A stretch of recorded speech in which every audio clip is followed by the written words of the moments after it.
Assalamu alaikum, урматтуу TikToктон тапкан эже сиңдилерим, ошондой эле инста досторум, саламатсыздарбы? Менин бул видео обращениям айымдарга, аялдарга. Мени мына соода кылган аялдар аябай жакшы түшүнөт, Дордойдо, магазинде, торговый центрде соода кылгандар мени жакшы түшүнөт деп ойлойм. Эртең менен местаны ачып отурсам, мен бүгүн свет өчөт деген Дордойдо. Шашып свет өчкүчө местаны жайлап алайын деп, порядкалап алайын деп отурсам, бир аял келди, 35-40 жаш. Жаш эле аял. Эже, мага Милана көйнөк керек деди. Макул берейин dedim. Кайсы размер десем 48-50 кийем dediler. Расветкасын танда десем тандады. Тандап туруп анан берсем, кийип көрөйүнчү dediler. Анан баягы аял ушунчалык колонсо жыттанат, сасык тер жыттанып атат да. Анан утуруп арчып коет. Анан мен айттым, сиңдим, бул Миланалар размерге түшөт. Кийгизбейм дедим. Өзүңө жаккан светти танда, мен берейин дагы үйгө барып туруп, жуунуп туруп, анан ки дедим. Десем, сиз эмнеге мени жуун дейсиз деди. Дедилер, капа болбо, ушунчалык тер жыттанып атасың дедим. Азыр кийип туруп таштап кетсең, мен сенен кийин бул көйнөктү сата албайм дедим. Терди дедим, баягы тердебеген адамдар дедим, запахты аябай сезет да дедим, мындай сасык жытты сезет дедим. Сенен кийин мен сата албай калам бул көйнөктү. Десем, сиз ушинтип болуп кеткенсиз да, сиз ушинтип көп калыпсыз да, Дордойдо базарда отуруп дейт. Dediler, көп калган эмес, бул бири-бирибизди туура түшүнөлү сиңдим дедим.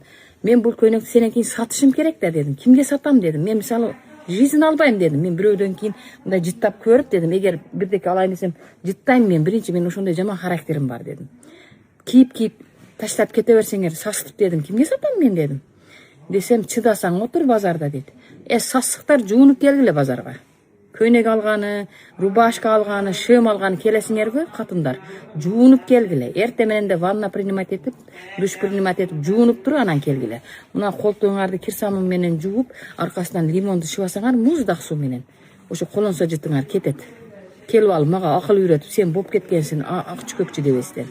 Жуунгула сасыбай, эчикте 40 градус ысык болуп атат. Саат 10 боло эле сасып атасыңар, саат 2-3 эмне кыласыңар? Да, силер өзү базардагылар ушундайсыңар дейсиңер.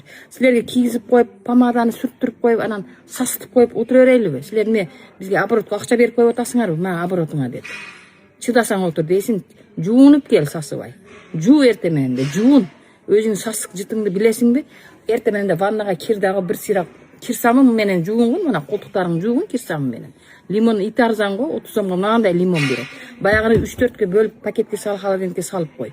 Күндө эртең менен да колтугуңду жууп туруп кирсамын менен. Лимон менен ышкасаң, аркасынан сухой салфетка менен арчып койгун, бир жумада сасыбай каласың. Жуунуп келгиле кийим алам дегендер, эшикте 40 градус болуп атат. Автобуска чыксаң деле сасыктар, базарга келгенде эле жалаң сасыктар. Да туура кабыл албайт да, уялбайт да, мени айтчу урушуп кетип атат, уяты жок. Жуун сасыбай. Келбе мага экинчи отуп сасысаң.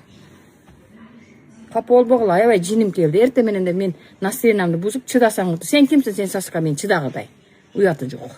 Жуунуп келгиле. И так чыдап атабыз силерди сасык жытыңарга мына жерде. До сих пор мына контейнер жыттанып атат. Силерден кийин келген адамга мен соода кыламбы, же силер жытыңар жыттап отуруш керекпи бул жактагылар? Уяты жок. Ошону айтып чыгайын дедим. Урматтуу айымдар, өзүңөр жытыңар бар экендигин билет да, любой адам билет. Азыр ит арзан. Кирсамын менен эле колтуңарды муздак сууга. Өзүңөргө бир кирсамынды ажыратып койгула. Жууп туруп, лимонду мындай бөлүп туруп пакетке салып, холодильникке салып, күндө ошо лимон менен жуусаңар, ошо колтуңарды жытып кетет. Бир жума 10 күн өзүңөргө карап койгула эле, кетет. Анан кийим аламын, өзүмө бүгүн көйнөк алам деген айымдардан сураныч, жуунуп туруп анан келгиле базарга. Бир сыйра самынданып, шампунданып, жуунуп туруп, таза көйнөктү кийип туруп анан келгиле. Мына жерде соодагерлер менен урушпайчы, силерден сураныч. Катуу сүйлөп койгон болсом кечирим сураймын. Өзүңөрдү ой пикириңерди калтырып, балчы этип сердечканы кызартып коюңуз.